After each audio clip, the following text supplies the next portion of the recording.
श्रोते हो, आज गोकुळ अष्टमीच्या दिवशी मी आज माझा अंतिम अध्याय भगवद्गीतेतला घेते. अध्याय 18वा, मोक्ष संन्यास योग, गीतेचा निष्कर्ष आणि त्यागाची पूर्णता. अर्जुन म्हणाला, हे महाबाहो ऋषिकेश, हे केशी नुसूतन मला त्याग आणि संन्यासाचे तत्व जाणण्याची इच्छा आहे. त्यावर श्री भगवान म्हणाले, भौतिक इच्छांवर आधारलेल्या कर्मांच्या त्यागाला विद्वजन संन्यास असे म्हणतात आणि सर्व कार्याच्या फलाचा त्याग करण्याला बुद्धिमान लोक त्याग असे म्हणतात.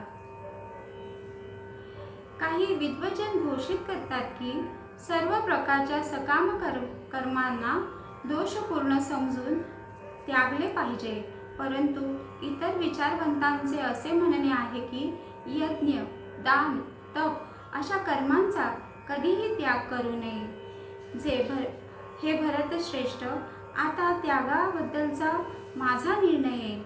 हे निरशार्दूल शास्त्रामध्ये 3 प्रकारच्या त्यागांचे वर्णन केले आहे. दान, यज्ञ, तप या स्वरूपाच्या कर्मांचा त्याग करू नये. ती कर्मे केलीच पाहिजे. यज्ञ, दान आणि तप ही तर महात्म्यांना देखील पवित्र करतात. ही सर्व कर्मे कोणत्याही प्रकारची आसक्ती किंवा फलांच्या अपेक्षेविना केली पाहिजेत. हे पार्थ, ही कर्मे कर्तव्य बुद्धीने केली पाहिजेत. हे माझे अंतिम मत आहे. नियत कर्मांचा त्याग कधीही करू नये. मोहवश होऊन जर मनुष्याने आपल्या नियत कर्मांचा त्याग केला तर त्या त्यागाला तामसिक त्याग असे म्हटले जाते.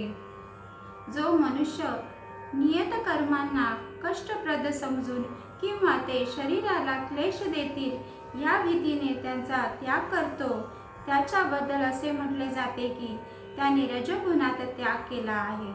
असे कार्य कधीही त्यागाला उन्नतीच्या दिशेने नेत नसते. हे अर्जुन, ज्यावेळी मनुष्य नियत कर्म करायलाच हवे म्हणून करतो आणि सर्व प्रकारची भौतिक संगत आणि फलाची आसक्ती सोडून देतो, त्यावेळी त्याला त्याग सात्विक समजला जातो. सत्वगुणात स्थित असलेला बुद्धिमान त्यागी अशुभ कर्मांचा द्वेष करीत नाही अथवा शुभ कर्मात आसक्त राहत नाही. अशा बुद्धिमान त्यागी मनुष्याला कर्माविषयी काहीच संशय नसतात. देहधारी जीवांना सर्व कर्मांचा त्याग करणे खरोखर शक्य नाही, परंतु जो कर्मफलाचा त्याग करतो तोच खरा त्यागी होय. जो त्यागी नाही त्याला मृत्यूनंतर इष्ट, अनिष्ट व मिश्र असे 3 प्रकारचे कर्मफल प्राप्त होते. परंतु जे संन्यासाश्रमात आहेत त्यांना कर्मफलाचे सुख अथवा दुःख भोगावे लागत नाही. हे महाबाहो अर्जुना, वेदांतानुसार सर्व कर्मांच्या सिद्धीची 5 कारणे असतात. ती कारणे माझ्याकडून समजून घे. कर्मांचे स्थान म्हणजे शरीर, कर्ता विभिन्न इंद्रिय, अनेक प्रकारचे प्रयत्न आणि शेवटी परमात्मा ही 5 कारणे होत. शरीराने, वाणीने किंवा मनाने न्याय किंवा त्यांच्या विपरीत असे जे काही कर्म मनुष्य करतो ते या 5 कारणांमुळे घडत असते.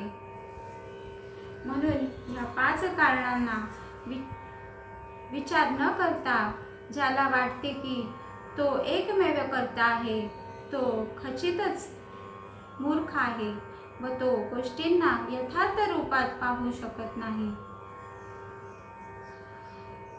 जो मिथ्य अहंकाराने प्रेरित नाही, ज्याची बुद्धी बंधनात सापडलेली नाही, तो जगातील मनुष्यांना मारून देखील मारेकरी होत नाही, तसेच तो कर्माने बांधलेलाही जात नाही. ज्ञान, ज्ञेय आणि ज्ञाता ही 3 कर्माला प्रेरणा देणारी कारणे आहेत. इंद्रिय, कर्म आणि कर्ता हे 3 कर्मांचे फल आहे, घटक आहेत. प्रकृतीच्या 3 गुणांना अनुसरून ज्ञान, कर्म आणि कर्ता यांचे 3 प्रकार आहेत. ते प्रकार आता माझ्याकडून आहे. ज्या ज्ञानामुळे अनंत रूपात विभाजित असलेल्या सर्व जीवांमध्ये एकच अविभक्त आध्यात्मिक स्वभाव दिसून येतो, त्या ज्ञानाला तू सात्विक समज. ज्या ज्ञानामुळे एखादा मनुष्य विभिन्न शरीरात भिन्न भिन्न प्रकारचा जीव पाहतो, ते ज्ञान राजस होय असे जाण. आणि ते ज्ञान ज्यामुळे मनुष्य एकाच प्रकारच्या कार्याला सर्वस्व समजून आसक्त होतो, त्याला सत्याचे ज्ञान राहत नाही व ते अतिशय अल्प असते. त्या ज्ञानाला तमोगुणी ज्ञान असे म्हणतात. जे कर्म नेमलेले आहे आणि आसक्तीशिवाय केले जाते, जे रागद्वेष न ठेवता आणि फलप्राप्तीच्या इच्छेविना केले जाते, त्या कर्माला सात्विक कर्म म्हणतात. परंतु फलाशेची इच्छा धरणाऱ्या मनुष्याकडून मोठ्या प्रयासाने जे कर्म केले जाते व जे मिथ्या अहंकारयुक्त बुद्धीने केले जाते, ते रजोगुणी कर्म होय. जे कर्म मोहाने शास्त्रीय आदेशांनी अवहेलना करून व भावी बंधनांची पर्वा न करता किंवा हिंसा अथवा दुसऱ्यांना क्लेश देण्याकरिता केले जाते, त्या कर्माला तामसिक कर्म असे म्हटले जाते. जो मनुष्य प्राकृतिक गुणांचा संग न करता मिथ्या अहंकाराविना निश्चयाने आणि उत्साहाने यशापयशामुळे विचलित न होता आपले कर्म करतो, त्याला सात्विक कर्म असे म्हटले जाते. जो कर्ता कर्म आणि कर्मफलांप्रती आसक्त होऊन फलांना भोगू इच्छितो आणि जो लोभी, ईर्ष्याळू, अपवित्र व सुखदुःखामुळे विचलित होणारा असतो, त्याला रजोगुणी कर्ता असे म्हटले जाते. जो कर्ता नेहमी शास्त्रविरुद्ध कर्म करतो, जो भौतिकवादी, हट्टी, कपटी, दुसऱ्यांचा अपमान करण्यात तरबेज असतो व जो आळशी, सदैव खिन्न आणि काम करताना चालढकल करणारा असतो, त्याला तमोगुणी कर्ता असे म्हटले जाते. हे धनंजय, प्रकृतीच्या 3 गुणानुसार होणारे बुद्धी आणि निश्चय यांचे निरनिराळ्या प्रकारचे भेद आता मी तुला तपशीलवार सांगतो, ते तू ऐक. हे पार्थ, ज्या बुद्धीद्वारे मनुष्य प्रवृत्ती आणि निवृत्ती, कार्य आणि अकार्य, भय आणि निर्भय, बंधन आणि मोक्ष यांना जाणतो, ती सात्विक बुद्धी होय. हे पार्थ, जी बुद्धी धर्म आणि अधर्म, कार्य आणि अकार्य यामधील भेद जाणू शकत नाही, ती राजसिक बुद्धी होय. भ्रम आणि अंधकाराच्या प्रभावामुळे जी बुद्धी धर्माला अधर्म व अधर्माला धर्म समजते आणि सदैव विपरीत मार्गाने कार्य करते, ती बुद्धी म्हणजे तामसिक बुद्धी होय. हे पार्थ, जो निश्चय अचल आहे, जो योगाभ्यासाद्वारे खंबीरपणे धारण केलेला आहे आणि अशा रीतीने जो मन, प्राण आणि इंद्रियांच्या क्रियांना संयमित करतो, तो निश्चय म्हणजे सात्विक निश्चय होय. परंतु हे अर्जुन, ज्या निर्धाराने मनुष्य धर्म, अर्थ आणि काम यांच्या फळांचा आसक्त असतो, तो निश्चय राजसिक असतो. हे पार्थ, जी धृती, स्वप्न, भय, शोक, विषाद आणि मोहाच्या पलीकडे जाऊ शकत नाही, ती दुर्बुद्धी पूर्ण धृती म्हणजेच तामसिक धृती होय. हे भरतश्रेष्ठा, बद्ध जीवन ज्या 3 प्रकारच्या सुखांचा उपभोग घेतो आणि ज्यामुळे त्यांच्या दुःखांचा अंत होतो,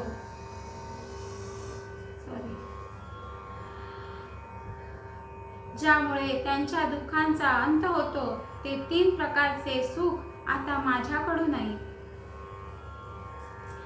जे आरंभी विषयासमान प्रतीत होते, परंतु शेवटी अमृततुल्य असते, आणि जे मनुष्याच्या ठिकाणी स्वरूप साक्षात्कारी जागृती करते, त्या सुखाला सात्विक सुख म्हटले जाते. इंद्रियांचा विषयांशी संयोग झाल्याने प्राप्त होणारे सुख, जे प्रारंभी अमृतासारखे भासते, परंतु शेवटी जे विषाप्रमाणे असते, त्या सुखाला राजसिक सुख म्हटले जाते. आणि जे सुख स्वरूप साक्षात्काराकडे लक्ष देत नाही, जे आरंभापासून शेवटपर्यंत मोहमयी असते, आणि जे निद्रा, आळस व प्रमाद यापासून उत्पन्न होते, त्या सुखाला तामसिक सुख म्हटले जाते. या पृथ्वीवर अथवा उच्चतर ग्रहलोकाकरिता देवदेवतांमध्ये असा कोणीही प्राणी नाही, जो या प्रकृतीच्या 3 गुणांपासून मुक्त आहे. हे परंतप, ब्राह्मण, क्षत्रिय, वैश्य आणि शूद्र यांचे वर्गीकरण हे प्राकृतिक गुणांद्वारे उत्पन्न त्यांच्या स्वभावानुसार केले जाते. शांती, आत्मसंयम, तपस्या, पावित्र्य, सहनशीलता, प्रामाणिकपणा, ज्ञान, बुद्धिमत्ता आणि धार्मिकता या स्वाभाविक गुणांनुसार ब्राह्मण कर्म करतात. शौर्य, तेज, निर्धार, दक्षता, युद्धामध्ये धैर्य, औदार्य आणि नेतृत्व या स्वाभाविक गुणांपासून क्षत्रिय कर्म करतात. कृषी, गोरक्षा आणि व्यापार हे वैश्य स्वभावजन्य कर्म आहे, आणि श्रम या इतरांची सेवा करणे हे शूद्रांचे कर्म आहे. आपापल्या कर्मांच्या गुणांचे पालन करून प्रत्येक मनुष्य सिद्धी प्राप्त करू शकतो. हे कसे शक्य होते याविषयी आता तू माझ्याकडून आहे. सर्व जीवांचा उद्गम आणि सर्व व्यापी असणाऱ्या भगवंतांची पूजा करून मनुष्य आपल्या स्वकर्मांद्वारे सिद्धी प्राप्त करू शकतो. मनुष्याने आपल्याला प्राप्त झालेले कर्म सदोष रीतीने करणे आहे. हे परक्याचे कर्म स्वीकारून ते पूर्ण रीतीने करण्यापेक्षा अधिक श्रेयस्कर आहे. मनुष्याला त्याच्या स्वभावाला अनुसरून सांगण्यात आलेले कर्म हे कधीच पापाने प्रभावित होत नाही. ज्याप्रमाणे धुराने अग्नी आवृत्त झालेला असतो, त्याप्रमाणे सर्व प्रयत्न कोणत्या ना कोणत्या दोषाने व्यापलेले असतात. म्हणून हे कौंतेया, मनुष्याने आपल्या स्वभावापासून उत्पन्न झालेले कर्म जरी दोषयुक्त असले तरी त्या कर्मांचा त्याग करू नये.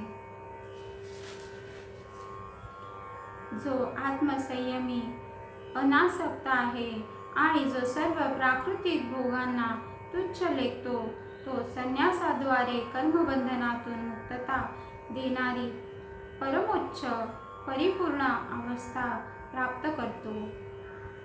हे कौंतेया, ज्या मनुष्याने या सिद्धीची प्राप्ती केली आहे, तो सर्वोच्च ज्ञानाची परमसिद्धावस्था अर्थात ब्रह्मावस्था कशा पद्धतीने प्राप्त करू शकतो ते तू माझ्याकडून जाण. याचे आता मी तुला संक्षेपाने वर्णन करून सांगतो. आपल्या बुद्धीद्वारे पूर्णपणे शुद्ध होऊन आणि निश्चयाने मनोनिग्रह करून इंद्रिय तृप्तीच्या विषयांचा त्याग करून आसक्ती आणि द्वेष यातून मुक्त होऊन जो एकांत स्थळी राहतो, तो मिताहार करतो, आपली काया, वाचा आणि मन संयमित करतो, तो सदैव समाधिस्थ आणि अनासक्त असतो, जो मिथ्या अहंकार, मिथ्या बल, गर्व, काम, क्रोध आणि भौतिक गोष्टींचा स्वीकार इत्यादी गोष्टींपासून मुक्त असतो, ममत्वरती रहित आणि शांत असतो. तो मनुष्य आत्मसाक्षात्काराच्या स्तराव्रत निश्चितच प्रगत असतो. याप्रमाणे ब्रह्मभूत अवस्था प्राप्त झालेल्या मनुष्याला तात्काळ परब्रह्माचा साक्षात्कार होतो आणि तो पूर्णपणे आनंदित होतो. तो कधीही शोक करीत नाही आणि कशाची आकांक्षाही करीत नाही. तो सर्व प्राणीमात्रांच्या ठिकाणी समभाव ठेवतो. अशा अवस्थेमध्ये त्याला माझ्या विशुद्ध भक्तीची प्राप्ती होते.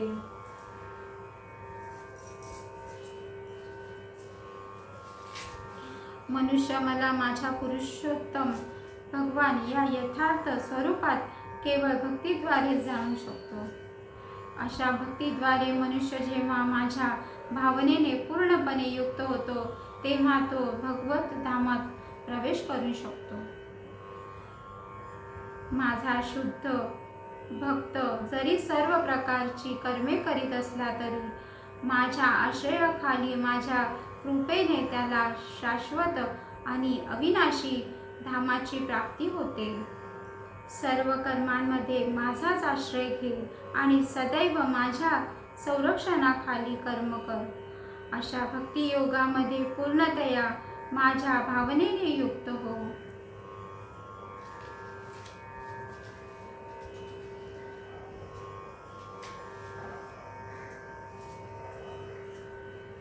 जर तू माझ्या भावनेने युक्त झालास तर माझ्या कृपेने तू बद्ध जीवनातील सर्व संकटे पार करशील. तथापि जर तू अशा भावनेमध्ये कर्म न करता व अहंकाराने माझे न ऐकता कर्म केलेस तर नाश पावशील. जर तू माझ्या निर्देशानुसार कर्म केले नाहीस व युद्ध केले नाहीस तर तू मार्गभ्रष्ट होशील. तुझा स्वभावच तुला युद्धात भाग घेण्यास प्रवृत्त करेल.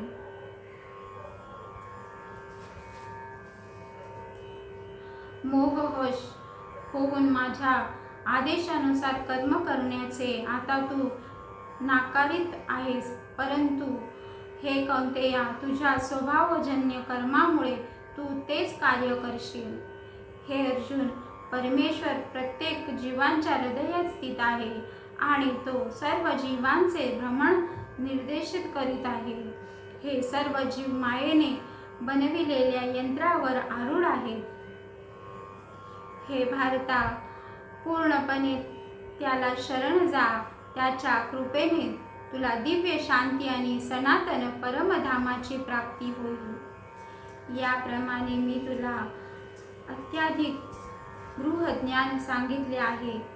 याचा पूर्ण विचार कर आणि तुझ्या इच्छेस जे येईल ते तू कर.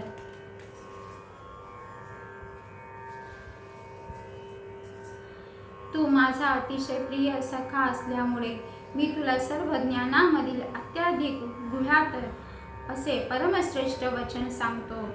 हे तुझ्या हितार्थ आहे म्हणून ते माझ्याकडून आहे. सदैव माझे चिंतन कर, माझा भक्त हो, माझे पूजन कर आणि मलाच नमस्कार कर.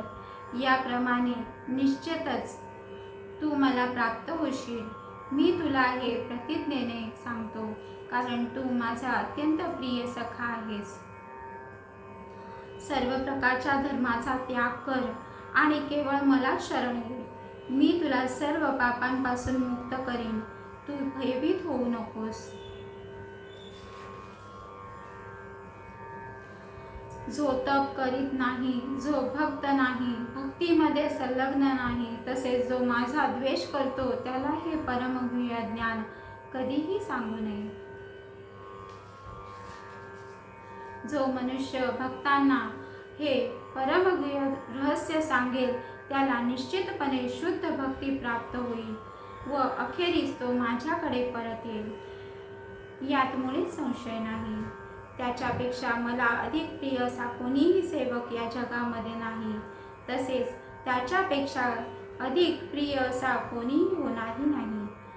आणि मी असे घोषित करतो की जो कोणी आपल्या या पवित्र संवादाचे अध्ययन करतो तो आपल्या बुद्धीद्वारे माझे पूजन करतो. आणि जो मनुष्य श्रद्धेने व द्वेष न करता श्रवण करतो तो सर्व पापातून मुक्त होतो आणि पुण्यवान लोक जेथे वास करतात त्या शुभ लोकांची तो प्राप्ती करतो. हे पार्थ, हे धनंजय, तू हे एकाग्र चित्तेने श्रवण केलेस आणि तुझा मोह आणि अज्ञान आता नष्ट झाले का? अर्जुन म्हणाला, हे कृष्ण, हे अच्युत, माझा मोह आता नष्ट झाला आहे. तुमच्या कृपेने मला माझी स्मृती पुन्हा प्राप्त झाली आहे. मी आता दृढ आणि संशयमुक्त झालो आहे आणि तुमच्या आज्ञेनुसार मी कर्म करण्यास तयार आहे. संजय म्हणाला, याप्रमाणे श्रीकृष्ण आणि अर्जुन या दोन महत्त्वांचा संवाद मी ऐकला. हा संवाद अत्यंत अद्भुत आणि रोमांचकारी आहे. व्यासदेवांच्या कृपेने हे परमगुह्य ज्ञान योगेश्वर श्रीकृष्ण अर्जुनाला सांगत असला. साक्षात त्यांच्याकडून मी हे ऐकले आहे. हे राजन, श्रीकृष्ण आणि अर्जुन यांच्या या अद्भुत आणि पवित्र संवादाचे वारंवार स्मरण होऊन मला प्रतिक्षण पुन्हा पुन्हा हर्ष होत आहे. हे राजन, भगवान श्रीकृष्णांचे अद्भुत रूप स्मरण केल्याने मी अधिकाधिक विस्मयकारी होत आहे आणि मला पुन्हा पुन्हा हर्ष होत आहे. जेथे योगेश्वर कृष्ण आणि महान धनुर्धर अर्जुन आहेत तेथे निश्चितच ऐश्वर्य, विजय, असामान्य, सामान्य आणि नीती आहे. हे माझे मत आहे. याच प्रकारे श्रोतेहो, भगवद्गीतेच्या मोक्ष संन्यास योग या 18व्या अध्यायावरील भक्ती वेदांत भाष्य मी संपन्न करते. जय श्री कृष्ण.